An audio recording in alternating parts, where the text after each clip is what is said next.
Alright, Shalom. First off, give all praise to Yahweh, Bashem Yahushai, Bashem Rakal Kadash. Double honors to the apostles and elders of GMS. Salutes and honors to the elect, all the brothers across the four corners who are enduring in truth and sincerity, and the women and children who follow. So as you can see, I have an article today I wanted to get into, which this is actually pretty big news. This is from SkyNews.com, dated Thursday, January 25th, 2018. It says, North Korea calls for reunification with South Korea. Now, if you know anything about, Korea, North Korea and South Korea, they've been at war, for longer than I've been alive, since back in, I believe, the 60s or the 70s, maybe even before that, But, they've been at each other's necks, and one of South Korea's main funders is the U.S. So the U.S. really would not like if North Korea and South Korea put all their differences aside and became one Korea again. It says, as their ice hockey players arrive in the South, Pyongyang promises to smash all challenges to Korean reunification. Okay, so it says North Korea has called on all Koreans at home and abroad to promote contact and cooperation between North and South Korea. They're trying to, get it back together, man, because a house divided against itself shall not stand. They want to be one force, one united Korea. But that's against what America wants, because America wants to take down Kim Jong-il. That's why they've been doing war games with the South. That's why they've been, funding the South. So America is really not gonna like this, and we're gonna prove that here in a second. It says Koreans are being urged to make a breakthrough for unification without other countries' help. When it says without other countries' help, that's talking about America, because America is supposed to be there to, so-called delegate and whatnot, but they're not delegating. They 110% against the North. Why? Because they've been wanting to take the North down. It says the North's official news agency said military tension on the Korean Peninsula was a fundamental obstacle to the improvement of inter-Korean relations.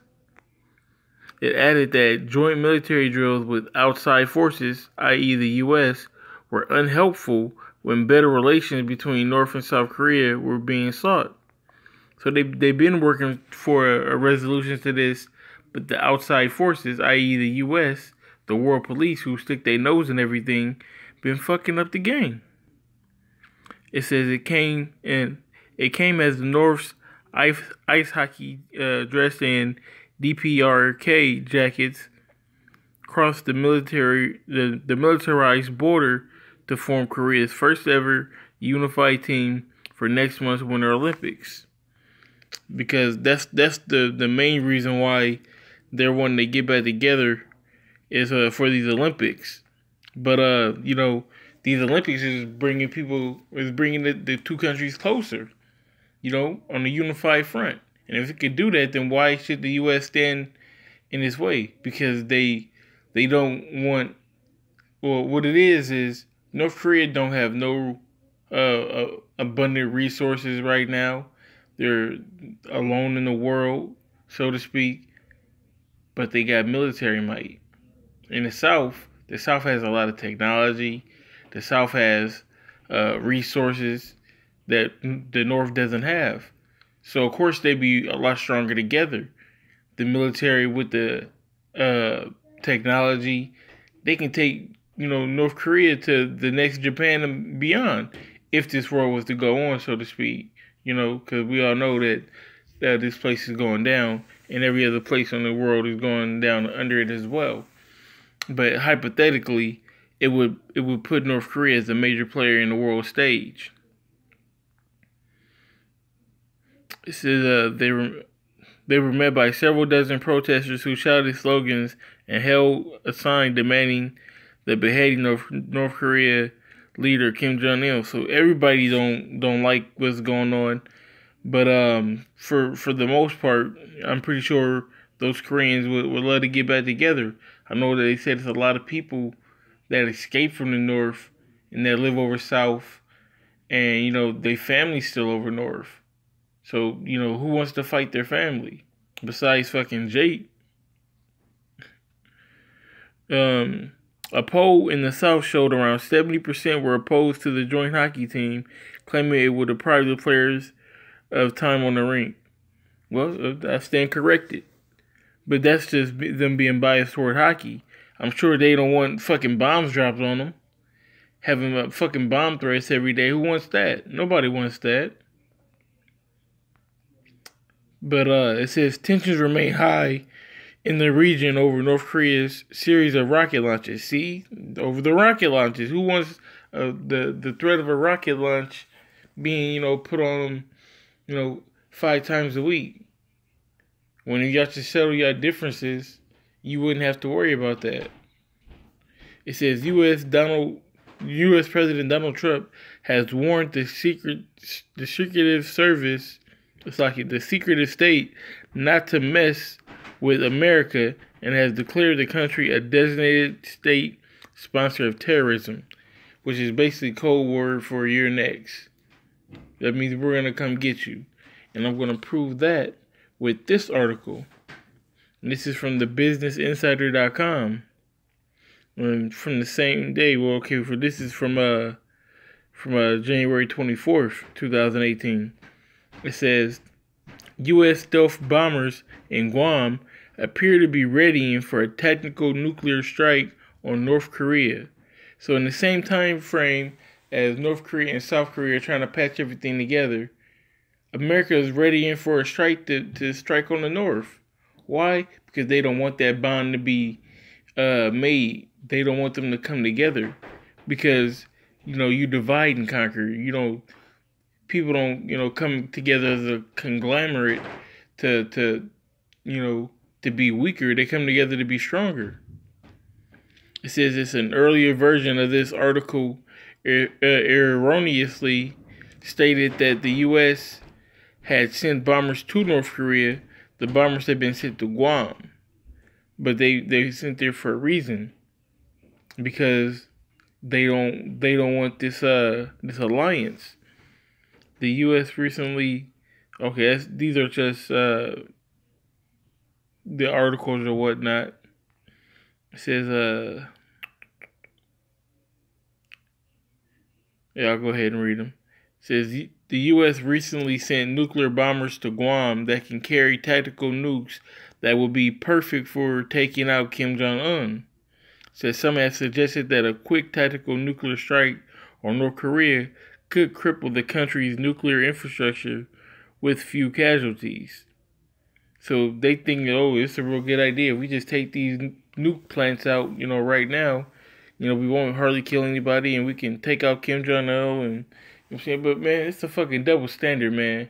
I was talking with the brothers the other day. The Cold War happened. You were at odds with Russia, and y'all built up your nuclear arsenal. I butchered that. But you got thousands upon 10,000s and hundreds of thousands of nuclear armament. And then as soon as you get all of that abundance, you tell everybody else in the world, okay, look, y'all can't get none. This stuff is bad. Y'all can't get none. But y'all got, megatons of this shit, but nobody else can get it. What kind of shit is that, man? That's the so-called white man for you. But let me see if I can dive into a little bit more on this article.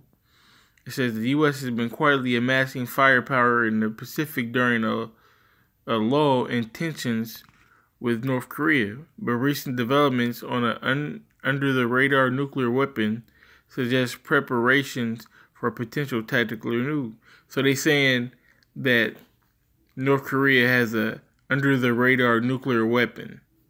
If it's under the radar, how do you know about it? They just put out, code words so that, when they put that out, the vibration to the people is, they have nukes that nobody knows about, and they could use them at any time, and it'd be a surprise attack. Man, fuck you, man. If you believe that shit, you know what I'm saying, you deserve fucking death. It says the U.S. recently sent B-2 stealth bombers to Guam, where they joined B-1 and B-52s, the other bombers in the U.S. fleet.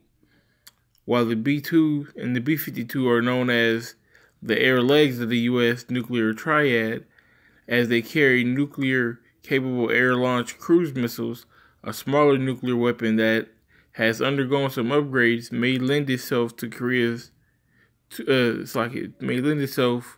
to a strike on North Korea. So that's basically it. You know, I'm gonna put the links in the description. Apparatus, and I want to get this precept real quick, which is Revelation chapter 17 and verse 16. It says, "And these 10 horns, which thou sawest upon the beast, these shall hate the whore, and shall make her desolate and naked, and shall eat her flesh, and burn her with fire." Now, why would the 10 horns hate the whore? What are we talking about? We're talking about NATO and the EU, and which is also going to be, NATO and the EU mainly, they're going to flip on Babylon the Great. They're going to flip on America. And they're going to be against America. And not just them. You're going to have other countries in opposition of America, i.e. China, i.e. North Korea. And if your ally South Korea joins back with North Korea, you potentially have a South Korea problem now too. Especially if they come together and you nuke them, or you take out one of those plants. And now instead of them having to worry about, or the so-called South having to worry about the so-called North, them being one country, they got to worry about America. Which they already got bases over there. You know, you done Uncle Tom'd out to the white man, and now he done set up shop in your backyard. Now you want to, run home to your big brother, North Korea, you know? But, that's the whole point, man. Nobody likes what's going on with, this so-called President Trump. Nobody. Europe is tired of him. China's getting tired of him. Russia, Korea, the world is tired of Trump already. And this is all part of the Lord's algorithm to take this place out. And, Apparatus, Babakosha, it happens soon. And with that being said, I hope you brothers are edified. I want to give all praise to Yahweh, Bashem Yahushai, Wa, Bashem, Rakal Kadash, double honors to the apostles and the elders of GMS. Salutes and honors to the elect, all the brothers across the four corners who are enduring in truth and sincerity, and the women and children who follow. Shalom.